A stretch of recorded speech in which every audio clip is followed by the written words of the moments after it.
عثمان سنبل Zia bulletin کا باقاعدہ آغاز کرتے ہیں اور شامل کرتے ہیں اب تک کی اہم ترین خبریں۔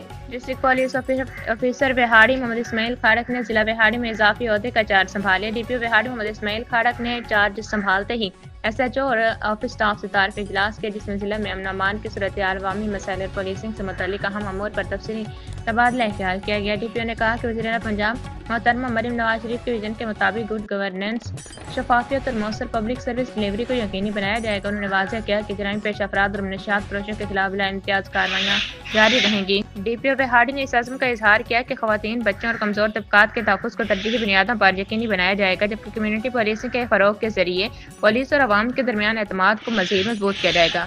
اس موقع پر S P investigation Imran Ahmed Siddiqui, D S P Sadar Mohammad رضوان خان، سرکل بہاڑی کے ایس ایچ اوز اور دفتر کا سٹاف بھی موجود تھا۔